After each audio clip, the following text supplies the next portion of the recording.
8141-3828.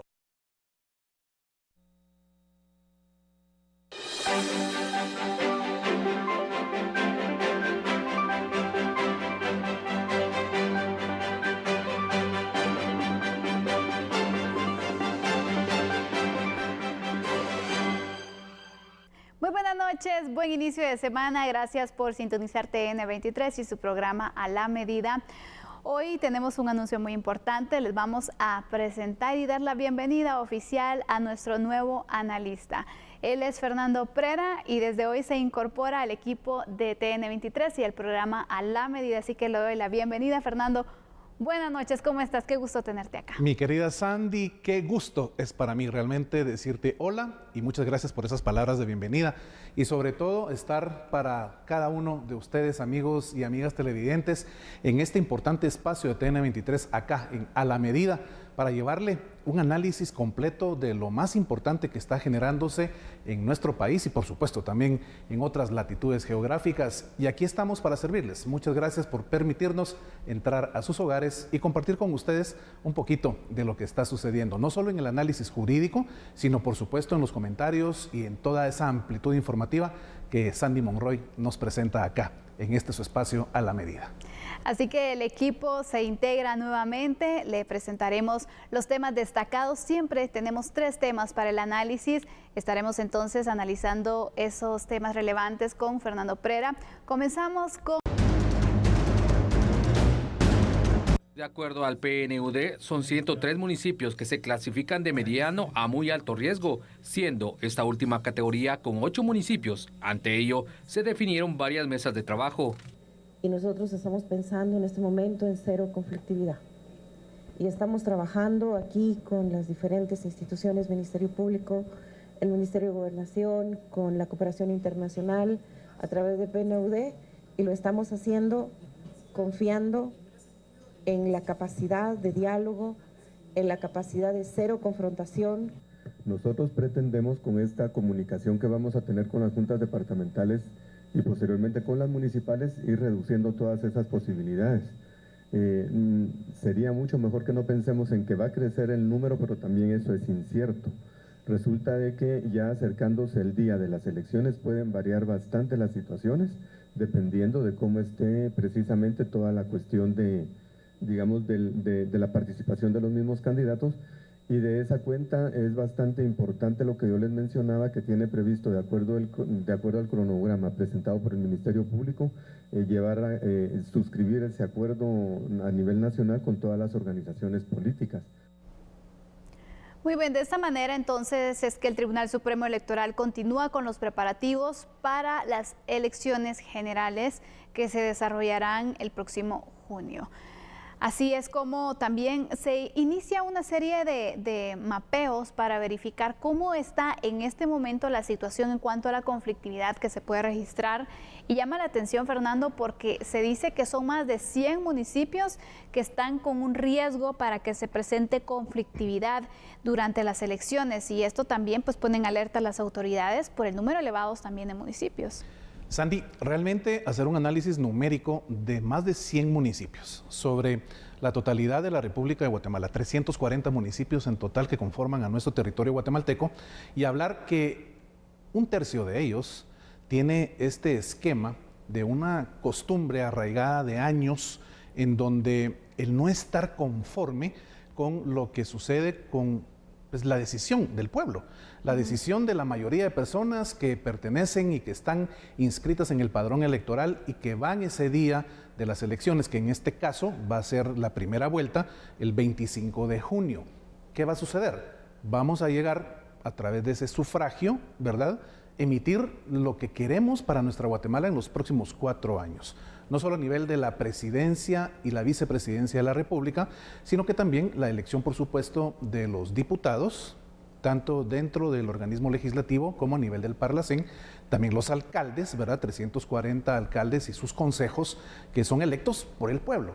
Pero en más de 100 municipios hablar de un esquema de violencia, de un esquema de conflictividad, de un esquema de no estar de acuerdo, de un esquema en donde, a ver, La violencia no es solo, miren, no estoy de acuerdo y salgo a gritar y salgo a hacer relajo en las calles del pueblo, en la comunidad, sino estamos hablando de circunstancias en donde se han quemado las mesas electorales. Las juntas electorales han tenido que salir huyendo, los miembros han tenido que salir huyendo porque sus vidas se ven puestas en peligro de una manera realmente extrema. Y la quema de boletas, por supuesto, la quema de una sola boleta, que ya constituye un delito electoral, ya también afecta directamente un plano más subjetivo, que es la decisión de una persona, de un ciudadano, que pues simple y sencillamente tenía ya demarcado por quién iba a votar y por quién quería depositar él o ella la confianza para que manejara administrativamente, ya sea la municipalidad o bien cualquiera de los otros puestos de elección popular que hemos ya mencionado, y simple y sencillamente porque un pequeño grupúsculo se le ocurre generar esa violencia tan arraigada en nuestro país, sobre todo cada 4 años en la materia que nos amplía en este programa de Hoy a la Medida, que es las elecciones. Ese pequeño grupúsculo hace, pues como decimos los guatemaltecos, un relajo que de verdad rebasa toda lógica y para inmiscuyendo a grupos que ni siquiera estaban con ganas de querer pues involucrarse en ese tipo de circunstancias. Es lamentable. Lamentable, la verdad. Sabemos que a veces hay intereses que mueven este tipo de situaciones que provocan la conflictividad, y como tú bien lo apuntabas, Fernando, el tema de la quema que se dan de las urnas, este alboroto que se puede registrar, pero también podemos hablar de situaciones donde la gente es obligada incluso a que vote por determinada persona, que puede esto generar una conflictividad también dentro de los municipios, que es uno de los factores que apunta este informe del PNUD. Claro. A ver, hagamos realmente un conteo de cómo vamos hasta este momento en la democratización que reviste a nuestro país. Y la democratización, esa figura democrática de la decisión del pueblo de depositar en las personas que considera ese ciudadano, hombre o mujer, en quien considere el mejor político para realmente llevar las riendas administrativas, legales y políticas de nuestra Guatemala los próximos 4 años. Tenemos 30 partidos ya dentro del Tribunal Supremo Electoral, dentro del registro de ciudadanos, listos para esa participación, en donde naturalmente la proclamación de sus candidatos tiene una fecha límite, que es justamente el 20 de enero, y pues se manifiesta allí, Sandy, la democracia en la que vivimos, la democracia en donde el pueblo, sobre el pueblo radica la decisión de qué es lo que va a acontecer en nuestra Guatemala en los próximos 4 años. Y no podemos pensar en que un Tribunal Supremo Electoral, que realmente es una institución que de toda la vida, todos los años ha hecho un muy buen trabajo. Realmente el Tribunal Supremo Electoral es una entidad en nuestra República Guatemalteca que goza de alta credibilidad. Estoy 100% seguro que el Pleno de Magistrados que lo dirigen ahora en esta gestión, tanto los titulares como los suplentes, igual van a hacer un buen papel, un buen trabajo, pensando en ese mantener la democracia en la cual nosotros vivimos, donde la libertad que tenemos hoy de hacer lo que pues se nos permite hacer, ¿verdad? Lo que queremos hacer es parte de vivir en un orden constitucional como el que Guatemala tiene. Y estoy 100% seguro que el TSE hará su mejor papel para que esto continúe así. Es de la confianza que se tiene para que las elecciones se puedan realizar pacíficamente, ordenadamente también. Vamos a ir con unos detalles informativos sobre este tema, también para ampliar el análisis que hoy le estamos presentando sobre la conflictividad y los municipios también que están en riesgo de esta conflictividad, porque el Tribunal Supremo Electoral anunció que para las elecciones generales programadas para junio próximo se han identificado por lo menos 42 municipios que están en alto riesgo y 53 en mediano riesgo de conflictividad, 8 en un alto riesgo de conflictividad que sobrepasa incluso los límites de alerta que se tienen. Las elecciones generales de este 2023 se tienen programadas preliminarmente para el domingo 25 de junio. En las mismas se elegirá al presidente de la República y vicepresidente, los diputados al Congreso de la República, los 340 alcaldes municipales y 20 diputados al Parlamento Centroamericano.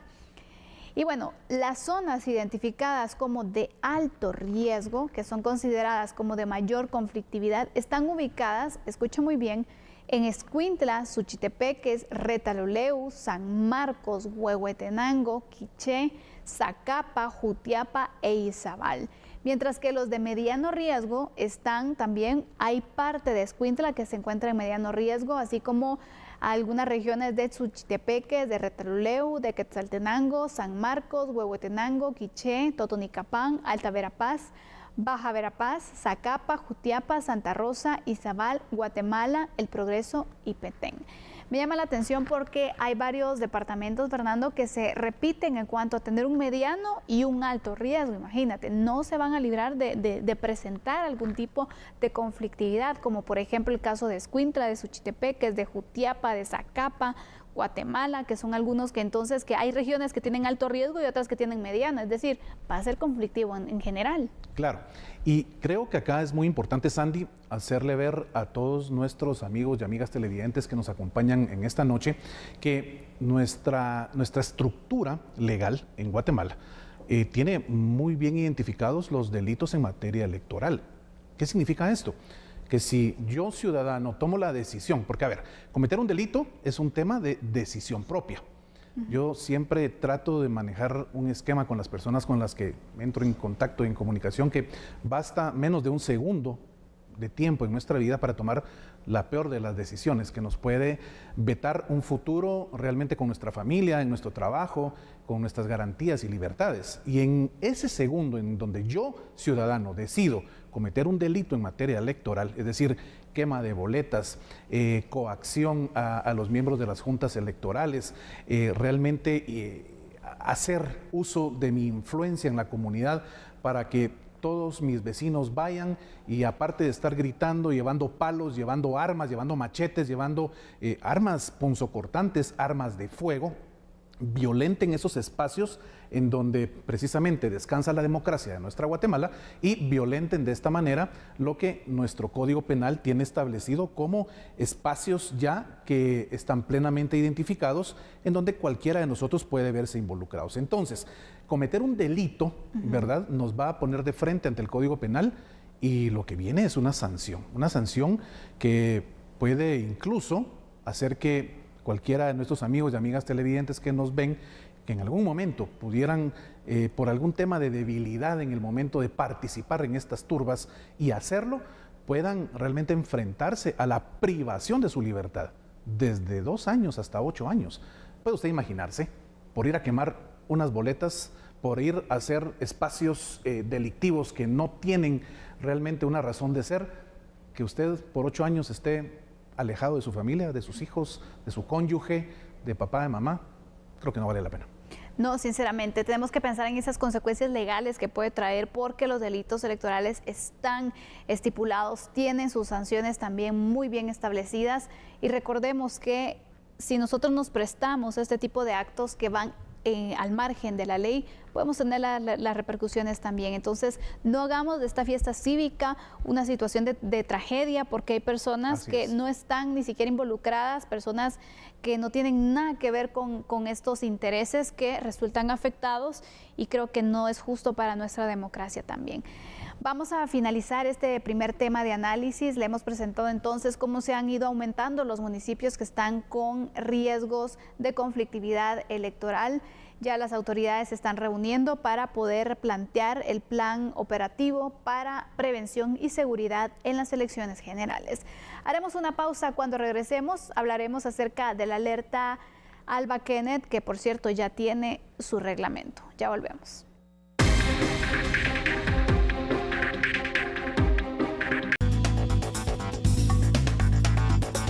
Tras 12 años de existencia, el sistema de alertas Alba Kenneth cuenta con un reglamento de ley que regula las acciones operativas para la búsqueda inmediata de niñas y niños reportados como desaparecidos, detallando las tareas específicas que deben desempeñar las instituciones que la conforman, las cuales son el INASIF, la PNC, el MP, el Ministerio de Relaciones Exteriores, la Secretaría de Comunicación Social de la Presidencia, el IGM, y la Secretaría contra la Violencia Sexual, Explotación y Trata de Personas. Sobre todo viene a definir funciones para la Coordinadora Nacional y también a desarrollar acciones para la Unidad Operativa del Sistema Alerta Alba Kenneth.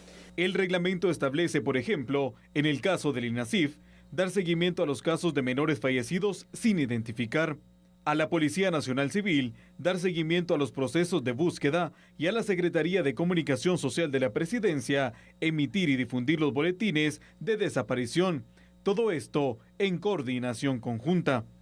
Además, el artículo 49 de dicho acuerdo indica que las instituciones que conforman la Coordinadora Nacional del Sistema Alerta Alba Kenneth, que tenga conocimiento que un funcionario o empleado público omita, retarde o se niegue de manera injustificada a realizar las acciones de conformidad con sus competencias para la búsqueda de un niño o adolescente, se procederá a la destitución sin perjuicio de la responsabilidad penal. Muy bien, recordemos que toda ley debe tener también su propio reglamento y la ley de la alerta Alba Kenneth ya había pasado varios años de que no se había establecido, no se había creado su reglamento. Vamos a hablar sobre la importancia de que una ley tan relevante como esta tenga su propio reglamento, porque aquí hay algunos factores que se van agregando y amplían para el funcionamiento de la ley también. Fernando, si nos puedes explicar. Claro que sí, con mucho gusto. Bueno, el tema de entender cuál es la posición de cada una de las leyes en nuestro ordenamiento legal guatemalteco nos circunscribe a estudiar a un famosísimo estudiante profesional, docto en la materia jurídica, como lo es Hans Kelsen. Hans Kelsen ideó una forma muy fácil de entender cómo la supremacía de las leyes debe entenderse y estudiarse. Hasta arriba tenemos a la Constitución Política de la República de Guatemala. Y por sobre la Constitución no hay más nada, no hay más nada. Hay muchos que generan esa discordia de conocimientos y de práctica en donde dicen que todos los espacios ratificados por el Estado de Guatemala en materia de derechos humanos son superiores a la Constitución, pero no, realmente la Constitución está en la cúspide de esa pirámide y a la par pues están todos los tratados y acuerdos en materia de derechos humanos que el Estado de Guatemala ha ratificado. Entonces, realmente están en el mismo espacio, tienen el mismo nivel jerárquico y se complementan unos con otros.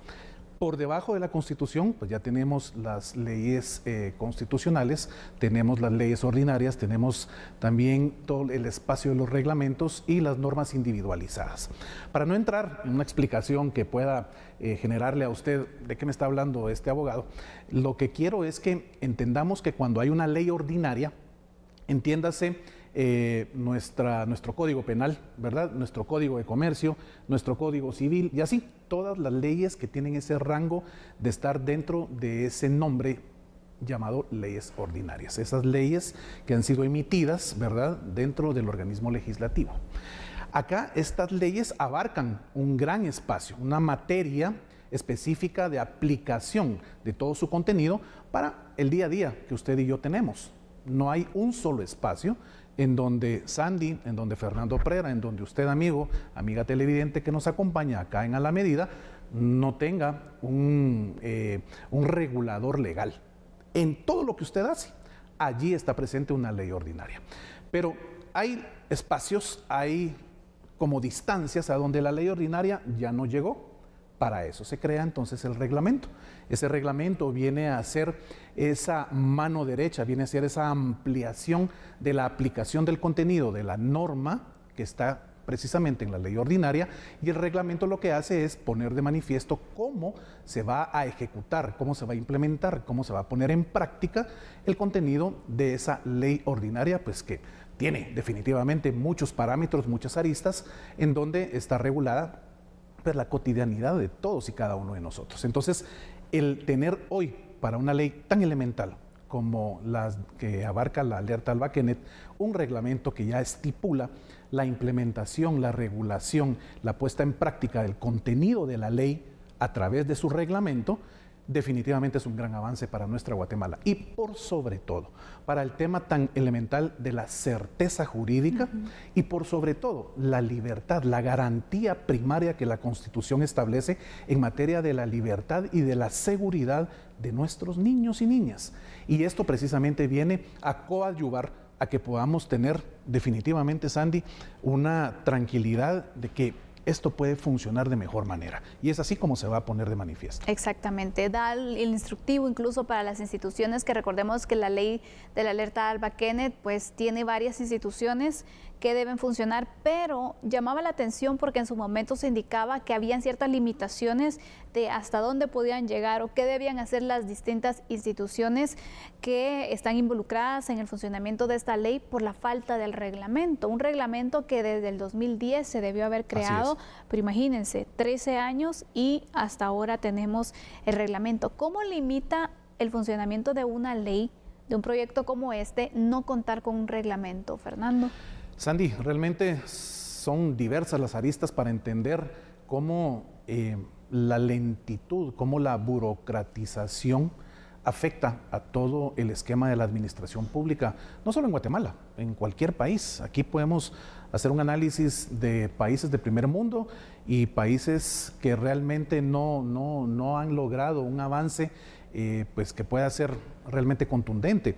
Pero afecta, Sandy, porque tenemos una Procuraduría General de la Nación, una PGN, que no tenía un instrumento para poner en práctica muchos aspectos en donde el Ministerio Público, en donde INASIF, en donde todas las instituciones en ese trabajo interinstitucional pudieran poner al servicio de la población y por sobre todo la búsqueda inmediata, ipso facto, de un niño, de una niña que se hubiese perdido, que se hubiera perdido, poder ahora tener ese ordenamiento. Tenemos un orden ya en donde cada una de las instituciones sabe de mejor manera y con un verdadero sustento legal qué es y hasta dónde pueden realmente trabajar e implementar lo que tienen que hacer.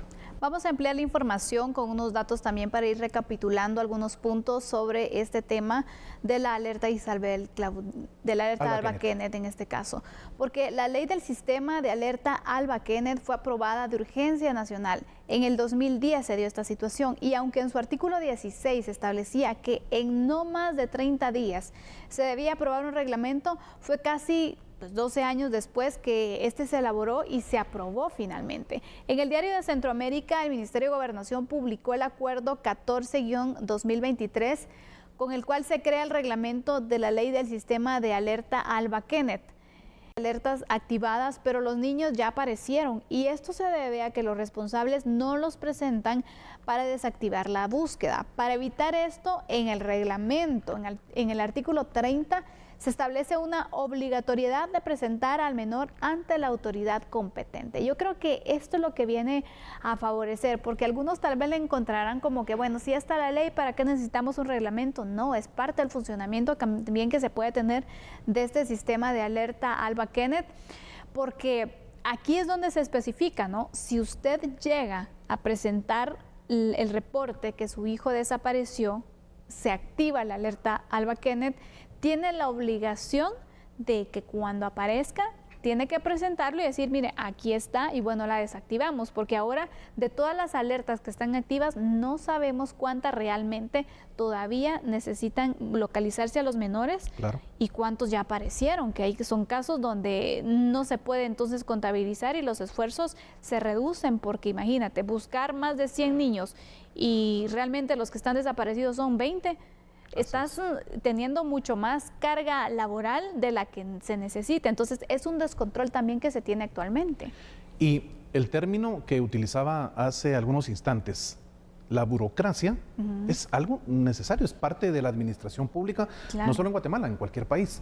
Pero cuando se da este tema de una alerta Alba Kenneth y los padres de familia, con la bendición de Dios que apareció el niño o la niña y estar con esa felicidad de que ese niño, de ese menor de edad vuelve al seno familiar, definitivamente la obligación legal de los padres de familia o en el caso de un tutor o la persona que tenga a su cargo al menor es de inmediato, de forma inmediata, acercarse a las autoridades correspondientes, llegar en este caso a la PGN y decir, aquí está mi hijo, aquí está mi hija, apareció y vengo a hacer lo que por ley me corresponde, que es desactivar la alarma que estaba pues a favor del menor desaparecido.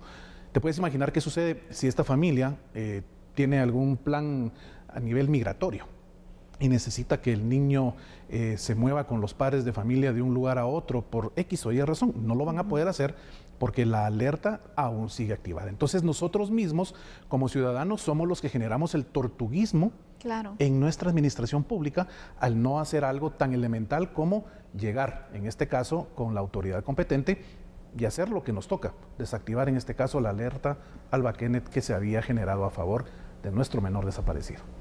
Y bueno, enhorabuena que se creó el reglamento, que se va a tener entonces ahora sí todas las herramientas legales para poder actuar, para poder tener mayores resultados, y esperamos que esto sea en pro también del apoyo que se pueda brindar para la localización de los menores de edad, que esa es la razón de ser de esta ley, de este reglamento, y que los procesos vayan funcionando de una forma más acelerada y más ordenada. Así damos por finalizado este segundo tema de análisis. Haremos una pausa. Cuando regresemos, hablaremos acerca de nuevas órdenes de captura giradas por el Ministerio Público.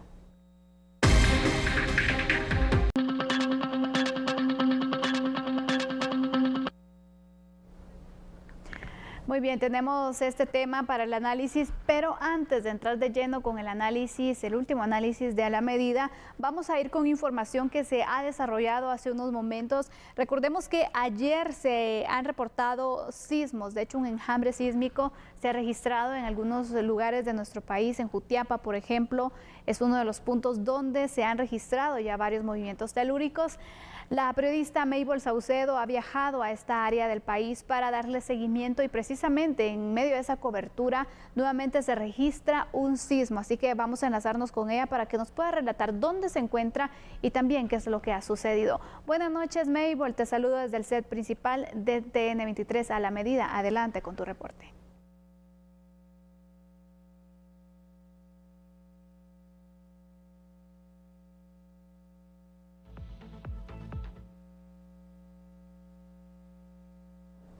Hay algunas fallas de comunicación que tenemos en este momento porque precisamente estamos estableciendo ese enlace en directo con la periodista Mabel Saucedo, quien ha estado dando cobertura sobre esta situación, cómo han pasado los vecinos también, pues estos movimientos telúricos que se han registrado desde ayer.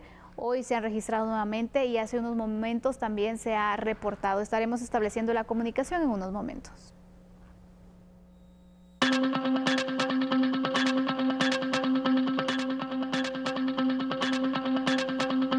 La Fiscalía Especial contra la Impunidad informó que se giró una nueva orden de captura en contra de la ex fiscal general del Ministerio Público, Telma Aldana, su ex secretaria general, Mayra Vélez, y otras personas, en el caso penal, acuerdos fraudulentos, corrupción e impunidad. El juzgado competente ordenó la aprehensión del abogado Juan Pablo Carrasco de Groot, cónsul honorario de un país de la Unión Europea, presidente de la Cámara de Comercio Guatemalteco-Americana AmCham y ex asesor de la empresa Odebrecht.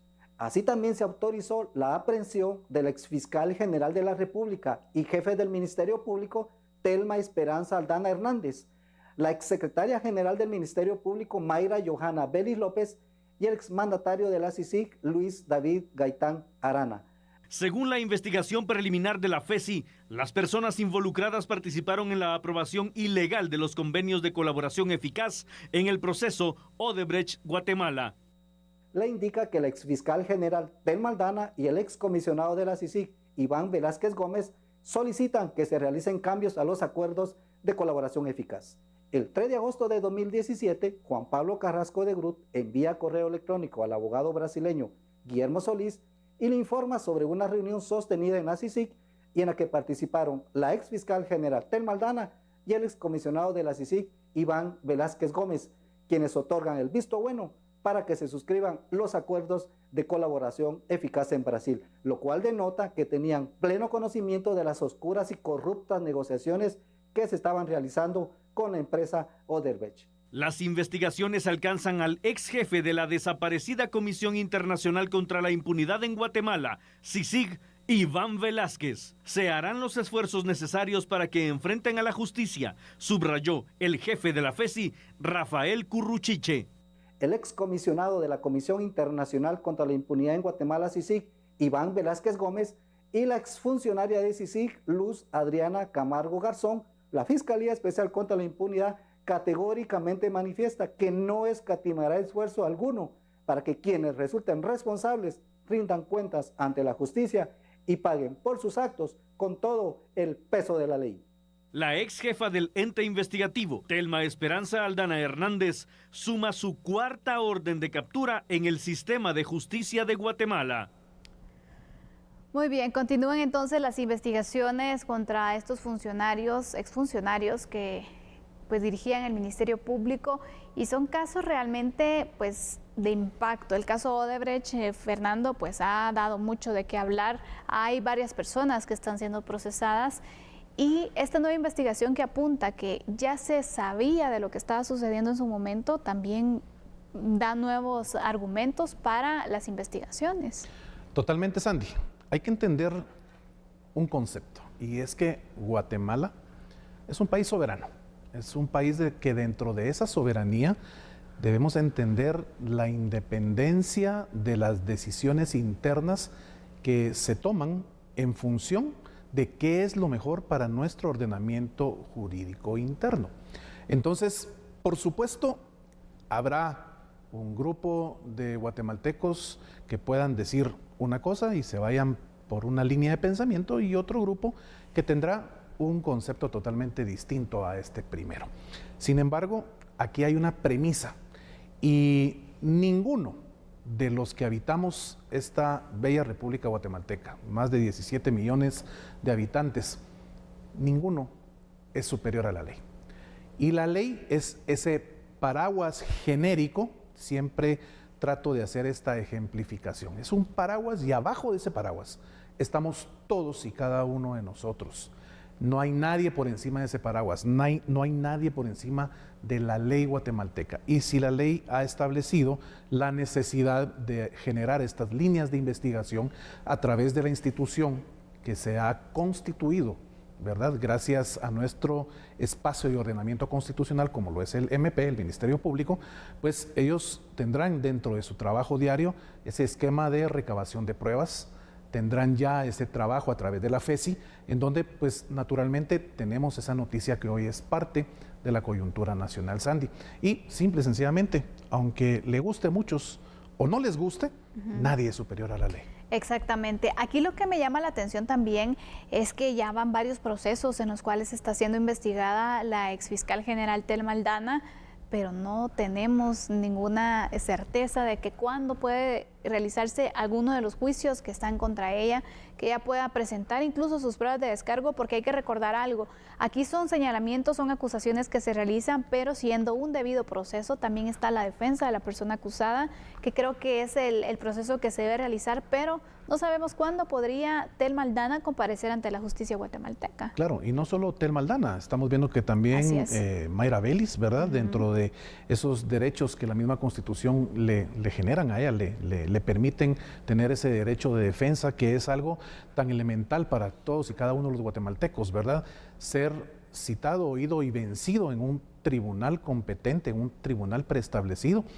Eso definitivamente permitirá a las personas involucradas en todos estos casos, ¿verdad?, que son, como bien dice Sandy, tan sonados dentro del territorio guatemalteco, pues generar con sus abogados defensores esa línea de contrarrestar las investigaciones que el MP tenga hasta el día de hoy, y por supuesto dentro del espacio que la misma Constitución les permite, generar en los juzgados correspondientes ese mecanismo de presentación de sus pruebas de descargo, y naturalmente hacer lo que cada uno tenga que hacer en los espacios que le corresponden. Pero sí, los procesos están activos, están abiertos, y el Ministerio Público haciendo el trabajo que le corresponde, las fiscalías pues naturalmente como servidores públicos, los funcionarios también con ese mandato de hacer lo que la ley les obliga a hacer, y es pues lo que tenemos hasta el día de hoy. Así es. En el caso de Iván Velázquez, que también se menciona que se podría tener algún tipo de situación o repercusión legal por este caso que estamos presentando, ¿cómo podría procederse con una persona que es extranjera? Es decir, por la posición que él tenía también a cargo de la CICIG, ¿cómo podría ser el proceso contra él? Aquí entra mucho ese relacionamiento que la Cancillería, el MINEX, ¿verdad?, el Ministerio de Relaciones Exteriores, deba generar hacia Colombia, y por supuesto ver cuál es la situación legal en este caso de Iván Velázquez, dentro del esquema del actual gobierno, en donde él tiene una participación muy activa. La solicitud del Estado de Guatemala debe llenar ciertos protocolos, ¿verdad? La ley los establece como procedimientos a seguir y al agotarse esos procedimientos, Sandy, definitivamente el Estado de Guatemala podrá pedir lo que el Ministerio Público considere pertinente en materia de la acusación que se tenga en contra de esta persona, Iván Velázquez, por su manifiesta participación en las circunstancias que el Ministerio Público considere como materia delictiva y naturalmente también con la decisión, en este caso del juez competente, para que ya todo ese espacio de relaciones exteriores se pueda hacer como la ley manda. Entonces, definitivamente sí lo puede hacer el Estado de Guatemala, tiene los procedimientos establecidos para hacerlo y al agotarlos, ese proceso iniciará y naturalmente tendrá en algún espacio el final que corresponda, tanto para las autoridades competentes haciendo su trabajo como para la persona involucrada. Vamos a ir con información sobre lo que se dice de este caso, de este nuevo señalamiento en contra de Telma Aldana, también Mayra Bellis y por supuesto Iván Velázquez, porque el jefe de la Fiscalía contra la Impunidad informó que dentro del caso Odebrecht, el juzgado competente ordenó la aprehensión de Juan Pablo Carrasco de Grot, que es cónsul honorario de un país de la Unión Europea, presidente de la Cámara de Comercio Guatemalteco-Americana y ex asesor de la empresa Odebrecht. También en la información que dan a conocer se indica que se autorizó la aprehensión de la exfiscal general de la República y jefe del Ministerio Público Telma Aldana, la exsecretaria general del Ministerio Público Mayra Johanna Bellis López y el exmandatario de la CICIG Luis David Gaitán Arana. El jefe de la Fiscalía a cargo detalló que se emprenderán las acciones legales correspondientes para que respondan inmediatamente por sus actos ilegales, arbitrarios y abusivos. El excomisionado de la Comisión Internacional contra la Impunidad en Guatemala, CICIG, Iván Velázquez, y la exfuncionaria de CICIG, Luz Adriana Camargo Garzón. Estas son las personas entonces contra las cuales se tienen los señalamientos y se espera también que las investigaciones puedan continuar, los procesos legales se puedan concluir también, porque, repito, se han establecido algunos casos donde se señalan, por ejemplo, la exfiscal general Telma Aldana, pero hasta el momento solamente se están sumando los casos. Sabemos que ella también cuenta con apoyo fuera del país y por lo tanto regresar a Guatemala parece no ser o no estar dentro de los planes que ya tiene para aclarar su situación legal.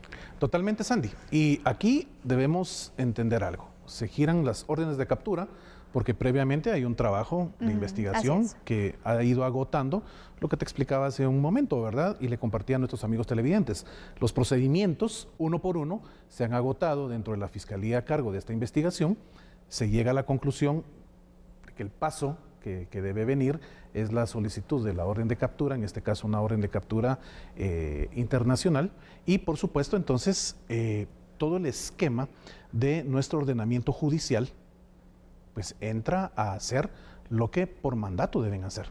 Si definitivamente en esta circunstancia la institución a cargo, como es el Ministerio Público, ya agota la instancia correspondiente y aporta las pruebas necesarias, será el organismo judicial y los juzgados a cargo los que deberán hacer lo que por ley les corresponde. Y por supuesto involucrar a las instituciones en ese apoyo interinstitucional, que en este caso sería el MINEX, ¿verdad? Para que haga lo que por mandato legal también le corresponda. Y simple y sencillamente volvemos a esa primera arista que hablábamos al inicio de este análisis. La ley es la ley y la ley debe respetarse. Y si una investigación ha lanzado como resultado que 1, 2, 3, 10, 20, 50 personas no hicieron lo que el ordenamiento legal guatemalteco establece, entonces es de afrontar una consecuencia. Y para eso es que están todos estos procesos ya iniciados y van en ese encaminamiento de trabajarse día con día con los profesionales del derecho, con los colegas que están a cargo dentro de las instituciones que cada uno representa. Efectivamente, así que un nuevo caso se da a conocer, una nueva forma entonces de cómo gira también el caso Odebrecht, que hay varias personas que han sido acusadas por este tipo de negociaciones que se realizaron. Ahora tira o se da a conocer un nuevo giro de la investigación y vinculan entonces a exfuncionarios de justicia. Cerramos así el análisis de esta noche. Le hemos presentado nuestros 3 temas, que son los temas destacados del día. Agradecemos a Fernando Prera por acompañarnos, por estar acá compartiéndonos sus conocimientos y nuevamente bienvenido al equipo, Fernando. Muchas gracias, Sandy. Para mí es un honor estar aquí contigo y por supuesto entrar en ese hogar tan especial suyo, indistintamente de en cuál de los 22 departamentos de la República Guatemalteca nos está sintonizando. A la medida está aquí para brindarle los análisis y una explicación tratando de que sea lo más sencilla posible de cómo todo lo que hacemos los guatemaltecos tiene un sustento legal y la ley es suprema y nadie, ninguno de nosotros podemos estar por encima de ella. Muchas gracias por permitirme estar con ustedes en esta noche. Gracias, Andy. Nos vemos mañana entonces. Claro que Feliz sí. noche, que descanses. Nosotros vamos a una pausa en este momento. Regresamos con noticias internacionales. Siga con nosotros.